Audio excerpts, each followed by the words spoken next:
I want a script. Give me something that you would say to a past client or a friend if you were to call them out of the blue.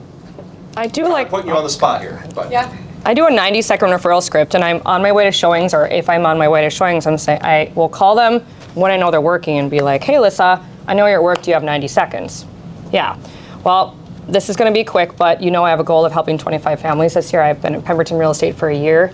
Can you think about any conversations you've had where real estate was brought up, work, kids, school, sports? Oh, no, I don't really have any. Awesome. I'm going to send you my contact card, so when those come up, you've got all my actual work stuff. And can I ask you, do your kids have any activities going on that I can support this year? I know that Ella just started basketball. Does she have a fundraiser? Will you make sure you call me first when she's selling butter braids? Cool.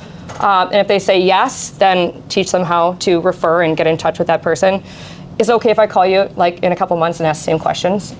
Yeah, cool. And let's find a time to actually talk about life. Thanks for taking 2 minutes. I'm at the showing. Have a great rest of your day. Like, boom, done. I'm asking my agents to call on their way to something, so they have kind of, this is what I'm doing, I'm working in my business, I'm promising you 2 minutes, this is gonna be really easy, and they're not thinking, oh my God, every time Liz calls, it's gonna take 10 minutes, and then she's gonna ask me about business or for business at the end. okay, that's awesome. There's like 3 things in there. I hope we should be writing those down. These are like real estate pickup lines, basically, for like past client referrals, right? Yeah. If you have 10 of these written down, you can use them at your disposal, right? Okay, give me another one. Well, I was just going to say, are we talking about people that you stay in good connection with, or this is someone you haven't talked to in a while? We'll do that one. Because if it's someone you haven't talked to in a while, then, okay, so one of the things... That's an awkward one, too. Yeah, one of the things I'm coaching around with, like you haven't talked to them in a while, is spend 30 seconds on their Facebook page. Everybody posts their whole life there, and get some sort of like icebreaker material. Lean into that in the conversation. Hey, I saw that so-and-so got married. I saw you guys had a kid. I saw you got a dog. You got a new house. You just went to the cabin, whatever it might be. And just to like warm it up a little bit. And then in my next conversation, I'm leaning back into the referral. That's awesome. What do you think the reverse psychology of it is if you're that person getting a call from you? What do they think? They have to feel like you're genuinely bringing value in the relationship with them, and that you're not just looking at them like a sales number. So always bringing value. That's like a mantra that we teach in the coaching. It's just like every time you have an interaction with them, bring some kind of value. So whether it's a generic mass email that you send out with like, hey, saw this and thought of you, or it's something like an invite to our date night where they're going to be like, oh wow, that's so cool. Thanks for thinking of us, right? Yeah, I mean, my focus on calls is usually around vendors. We get a lot of business that does come from our vendors, so it's usually offering some sort of value. And it's people, the people that it's the easiest to call are the people that you just closed in the last year or 2 years. They remember you and it's still fresh. You're reaching out and saying, hey, how's it going? We haven't talked since, whatever. How's the house been serving you? They're going to go give them, how's the family, how's the kids, how's, this and that. Okay, cool. One of the things a lot of my clients have been asking for recently was, as we're approaching spring, is a contractor for landscaping, right? I have a great one amongst anything else. You guys have improvements planned for the year.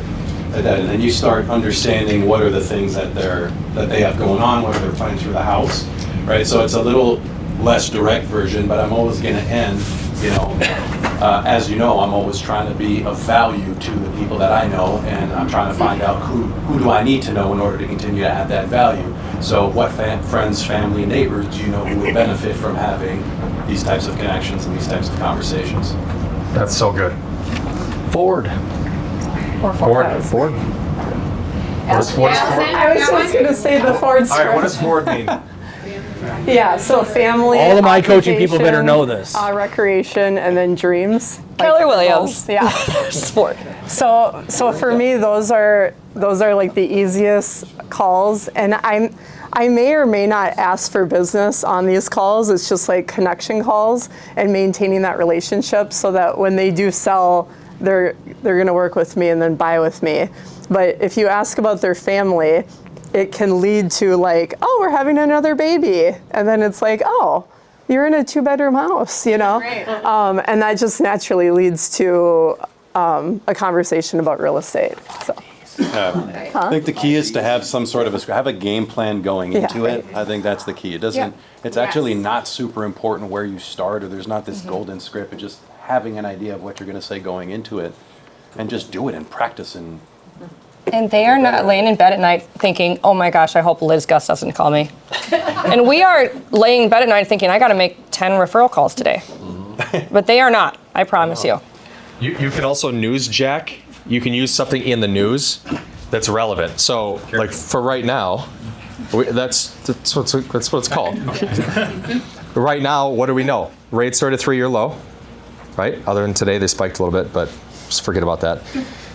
What else? Mortgage applications are at a 3-year high, and affordability is 2.5% better than last year. Those are 3 talking points right there that you could call somebody from 2 years ago and say, hey, Brina, how's the house? It's pretty good. What's going on? Hey, what's up in your world? What's up in you know what? In my world is absolutely crazy because rates just hit a 3-year low. People are going nuts. Have you looked at refinancing or have you looked at doing anything recently to take advantage? That's newsjacking, right? Now, don't do it around like a negative current event, but. Can I add one thing before we're done? 8 seconds. I have 8 seconds. Okay, if you ask a question, especially if you've practiced before, make sure you listen to the answer. I know that's really basic, but you gotta listen. 100%. Thank our panel for me.